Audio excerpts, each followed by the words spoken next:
नमस्कार दोस्तों, स्वागत है आप सभी लोगों का एक बार फिर से हमारे YouTube चैनल में। दोस्तों, आज के इस वीडियो में हम आपको बताएंगे गोवर्धन पूजा।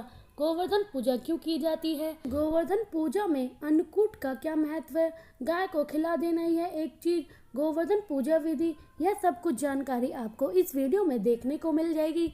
वीडियो को पूरा जरूर देखें। दोस्तों, आज मैं लोगों को गोवर्धन पूजा संबंधी संपूर्ण जानकारी बताती हूँ और इस वीडियो में बताती हूँ गोवर्धन पूजा के दिन हमें गोमाता को क्या खिलाने से हमारे घर में अमित धन की प्राप्ति होती है तथा गोवर्धन पूजा संबंधी संपूर्ण जानकारी इस वीडियो में बताऊंगी।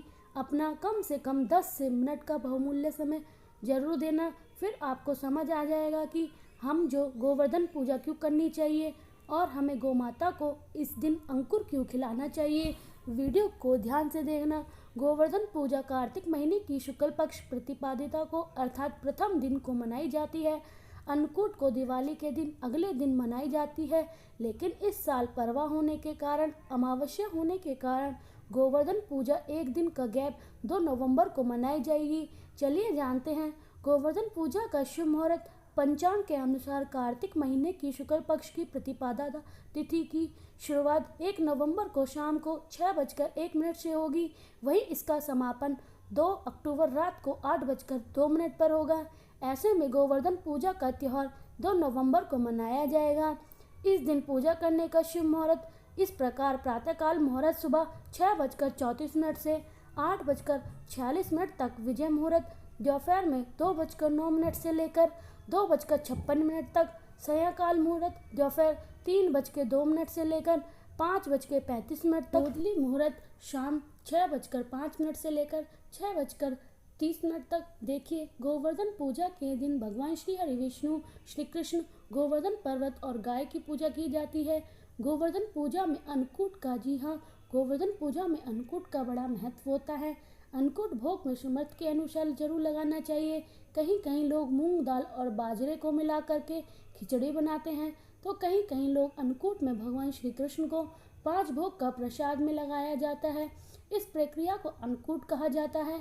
आइए जानते हैं गोवर्धन पूजा पर चढ़ाए जाने वाले अन्नकूट प्रसाद 56 भोग के बारे में, अर्थात इसका क्या महत्व है। अगर वीडियो की आज आपने मिस कर दी तो फिर सारी जिंदगी आप इस प्रकार की जानकारी पाने से वंचित रह जाएंगे, क्योंकि कोई भी आपको इस तरह के पकवानों के भगवान की पूजा की जाती है। इन प्रसादों को अलग अलग बांटने बजाय इकट्ठा बांटा जाता है। इस मिश्रण का स्वाद निराला होता है।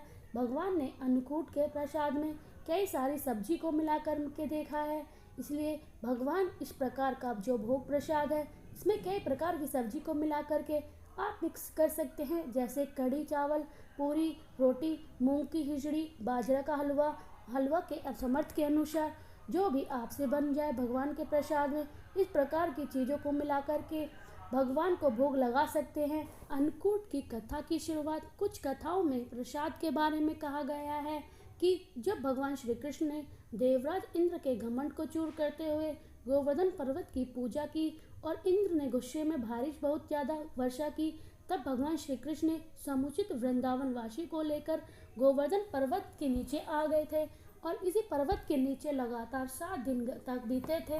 इस दौरान सभी ने अपने साथ लाए हुए जो खगम जितने भी वहाँ के रहने वाले लोग थे, सभी ने सामग्री लाए और अन्न को मिला करके बांट करके आपस में खाया।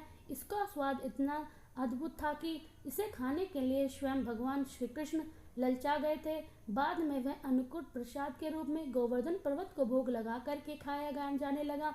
खुद भगवान श्री कृष्ण ने इस प्रिय प्रसाद को हर गोवर्धन पूजा करके भोग लगा करके अन्नकूट उत्सव मनाने की आज्ञा दी गई। आइए वीडियो में जानते हैं कि गोवर्धन पूजा किस प्रकार से की जाए। अब आप लोगों को अन्नकूट के बारे में जानकारी प्राप्त हो गई है। अब गोवर्धन पर्वत की किस प्रकार से पूजा की जाए, तो गोवर्धन पूजा करने के लिए आपको सबसे पहले घर के आंगन में गोबर से गोवर्धन का चित्र बनाएं। इसके बाद रोली चावल और खीर बतासे, दूध, पान, केसर, फूल और दीपक जलाकर के गोवर्धन भगवान श्री पूजा करें। कहा जाता है कि इस दिन विधि विधान से सच्चे दिल से गोवर्धन भगवान की पूजा करने से साल भर भगवान श्री कृष्ण की कृपा बनी रहती है। चलिए जानते हैं इस वीडियो में आप लोगों को गोवर्धन पर्व से जुड़ी हुई संपूर्ण जानकारी बताती हूँ। इस वीडियो में आप लोगों को बताऊंगी कि हम जो गोवर्धन पर्वत की पूजा क्यों करते हैं, साथ ही साथ गोवर्धन की पूजा कथा जो है, इस कथा को अगर कोई भी व्यक्ति सच्चे मन से सुनता है तो ऐसे व्यक्ति के जीवन में चल रही सभी प्रकार के कष्ट तत्काल समाप्त हो जाते हैं। ऐसे व्यक्ति की सभी प्रकार की मनोकामनाओं की पूर्ति होती है। ऐसा माना जाता है कि इस कथा को अगर सच्चे मन से सुने तो कोई भी आपकी मनोकामना हो, कितनी भी बड़ी मनोकामना हो, वह मनोकामना पूर्ति हो जाती है। देखिए, भगवान श्री कृष्ण स्वयं नारायण का अवतार हैं, लेकिन क्या आप जानते हैं कि महाभारत काल में भगवान श्री कृष्ण ने किसे पूजा बताया है? गोकुल वृंदावन के लोगों को किसी की पूजा करने के लिए प्रेरित किया था। देवकी नंदन भगवान श्री कृष्ण ने गोकुल और वृंदावन के लोगों को गोवर्धन पर्वत की पूजा करने के लिए प्रेरित किया था। तभी से भक्तजन इस पर्वत की पूजा करते हैं। जो आज ऐसी मान्यता है कि मथुरा के पास स्थित गोवर्धन पर्वत, इनकी पूजा करने से भक्तों की सभी मनोकामना पूर्ति होती है। यहाँ से कोई खाली हाथ नहीं लौटता। इसी वजह से यहाँ हमेशा भक्तों का देखना, जो गोवर्धन पर्वत है वहाँ काफ़ी भीड़ लगी रहती है। तो आइए इस वीडियो में जानते हैं कि वास्तव में हमें जो गोवर्धन पूजा की किस प्रकार से घर में निर्मित करें। सभी दर्शकों को जानकारी प्राप्त हो चुकी है। अब इसकी पूजा क्यों की जाती है, इसकी पूजा होने के पीछे क्या कारण है।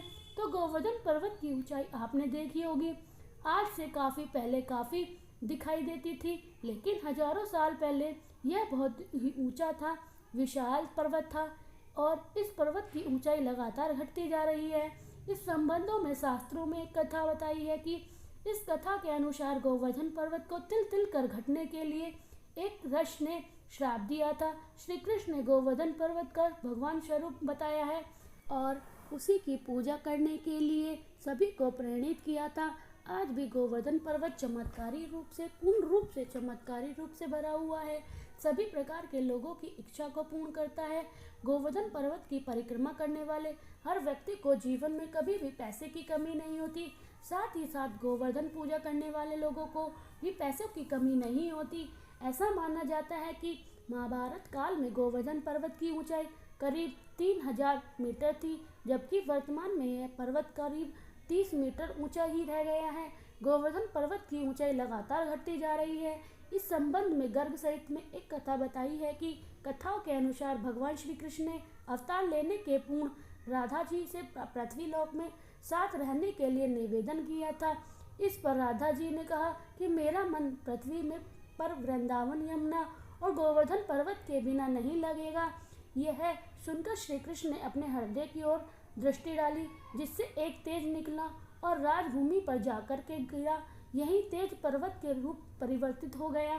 शास्त्र के अनुसार यह पर्वत रतन, झरने, कदम आदि वृक्षों से सुशोभित है और अन्य सामग्री इसमें उपलब्ध थी।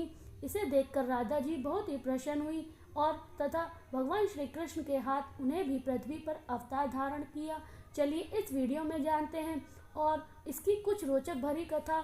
एक कथाओं के अनुसार भगवान श्री कृष्ण की प्रेरणा में शलशद्वीप से द्रोणाचल की पत्नी गर्भ से गोवर्धन का ध्यान से सुनना, भगवान श्री कृष्ण की आज्ञा के कारण ही शलमद्वीप में द्रोणाचल की पत्नी के गर्भ में गोवर्धन का जन्म हुआ था। भगवान के ध्यान से सुनना, भगवान के जन्म से वृंदावन एवं जो यमुना है वह बहुत ही खुश थी। गोवर्धन जो भगवान का स्वरूप है जानकर के सुमरे हिमालय हैं, जितने भी पर्वत है यह सब गिरिराज बनकर के जो गोवर्धन पर्वत है, इनकी पूजा एक तीर्थ यात्रा करते हुए पुलिस जी ऋषि गोवर्धन पर्वत के समीप पहुँचे।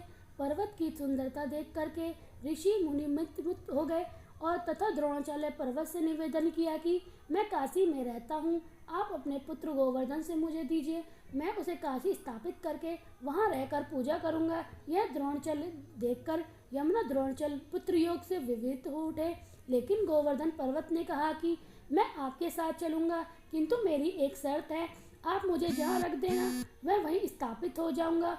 पुलिस जी बोले। गोवर्धन पर्वत की यह बात मान ली। गोवर्धन पर्वत रस से कहा कि मैं 2 योजना ऊंचा पर 5 योजना चौड़ा हूँ, आप मुझे काशी कैसे ले जाएंगे। जब पुला जी ने कहा कि मैं अपने तपोवन से तुम्हें अपनी हथेली पर उठाकर ले जाऊंगा, तब गोवर्धन पर्वत ऋषि के साथ चलने के लिए सहमत हो गए। रास्ते में ब्रज आया, उसे देखकर गोवर्धन की पूर्ण स्मृति जागृत हो गई। कैसे वह पूर्ण वह आप लोगों को बताती हूँ। यह वह सोचने लगा कि भगवान श्री कृष्ण राजा जी के साथ यह यहाँ कर के बाल्यकाल और किशोर काल की बहुत सी लीला कर रहे हैं। यह सोचकर गोवर्धन पर्वत पलश से रस से हाथों से और अधिक भार हो गया, जिससे रस को विश्राम करने की आवश्यकता हुई महसूस हुई। इसके बाद अर्षि ने गोवर्धन पर्वत को ब्रिज में रख कर के विश्राम करने लगे। ऋषि यह बात भूल गया कि उन्हें गोवर्धन पर्वत को कहीं नहीं रखना था। कुछ देर बाद यह रस पर्वत को वापस उठाने लगा, लेकिन गोवर्धन ने कहा कि रस वह अब मैं कहीं नहीं जा सकता। मैंने आपसे पहले ही आग्रह किया था कि आप मुझे जहाँ रख देंगे वह वहीं स्थापित हो जाऊंगा। तब पुला जी ने उसे ले जाने की हट करने लगा, लेकिन गोवर्धन वहाँ से नहीं हिले। तब रस ने उसे श्राप दिया कि तुम मेरे मनोरथ को पूर्ण नहीं होने दिया है, अतः आज प्रतिदिन तिल तिल कर तुम्हारा क्षरण होता जाएगा, फिर एक दिन तुम्हारा पूर्णतः धरती में समाहित हो जाओगे। तभी से गोवर्धन पर्वत तिल तिल कर धरती में समा रहे हैं। इसका परिणाम आपको कलयुग में आज भी देखा जा रहा है। भगवान श्री कृष्ण ने अपनी समस्त कलाओं के अनुसार द्वापर युग में इस पर्वत पर भक्तों को मुक्त वाली कई लीला की थी। इस पर्वत को इंद्र का मान मर्दन करने के लिए उन्हें सबसे छोटी उंगली पर 3 दिनों तक उठा करके रखा था।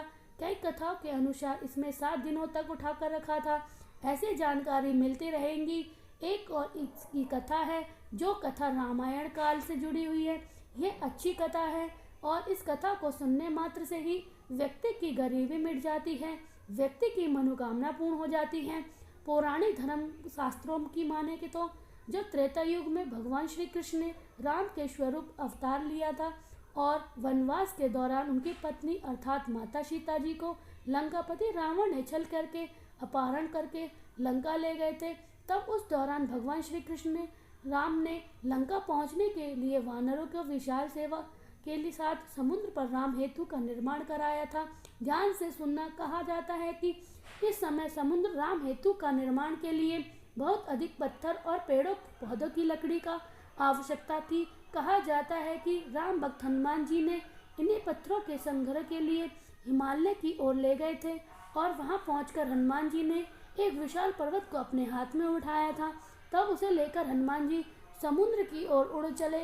इस दौरान हनुमान जी को रास्ते में पता चला कि राम हेतु का निर्माण पूरा हो गया है और हनुमान जी इस दुविधा में पड़ गए कि अब क्या किया जाए, इस पत्थर का क्या किया जाए, इस पर्वत का क्या किया जाए। तब उन्हें उसे विशाल पर्वत को वहीं जमीन पर स्थापित कर दिया जाता है कि कहा जाता है कि हनुमान जी के द्वारा जमीन पर रखा विशाल पर्वत कोई और नहीं बल्कि गिरिराज अर्थात गोवर्धन पर्वत था। जिसके बाद गोवर्धन पर्वत के नाम से जाने लगा। जिसके बाद गोवर्धन पर्वत बहुत निराश हुए और उन्हें हनुमान जी के महाराज से आग्रह किया, अपना दुख सुनाया। ध्यान से सुनना। तो गोवर्धन पर्वत ने कहा कि भक्त शिरोमणि हनुमान जी महाराज, मैं भगवान श्री राम के नाम का काम आया हूँ और न ही अपने स्थान से जुड़ सका हूँ और न ही मैं प्रभु राम के काम आया हूँ, क्योंकि समुद्र जो है बन चुका है और न मैं आपके स्थान से जुड़ रह सका हूँ, अर्थात मैं अपने माता पिता से विलंग हो गया हूँ। और जो है इस प्रकार प्रार्थना करते हुए गोवर्धन पर्वत निराश हो गए। निराश देखकर हनुमान जी महाराज बहुत ही दया आई, क्योंकि महाराज जी बहुत ही दयालु थे। तब भक्त शिरोमणि हनुमान जी ने गिरिराज अर्थात गोवर्धन पर्वत को आश्वासन दिया कि द्वापर युग में जब प्रभु श्री राम श्री कृष्ण के रूप में आएंगे तब उस दौरान वह आपके पास ही अपनी बाल लीला करेंगे और आपको अपनी उंगली से उठा करके देव तत्व रूप में प्रस्तुता करेंगे, जिसके बाद सभी लोग आपकी हमेशा हमेशा के लिए पूजा अर्चना करते रहेंगे। कहा जाता है कि हनुमान जी द्वार की गई भविष्यवाणी को सिद्ध करने के लिए भगवान श्री कृष्ण ने इंद्र के क्रोध को लोगों को बचने के लिए हेतु गोवर्धन पर्वत को अपनी उंगली पर धारण किया था। आप सभी दर्शकों जरूर पता चला होगा कि गोवर्धन पर्वत इसे भगवान विष्णु का स्वरूप कहा जाता है, क्योंकि इंद्र ने ब्रज के प्रभु से कई बार गोवर्धन पर्वत को तोड़ने का प्रयास किया था। अगर कोई साधारण पर्वत होता तो ब्रज के प्रभु प्रभाव से वह टूट जाता, लेकिन गोवर्धन पर्वत भगवान का अंश था।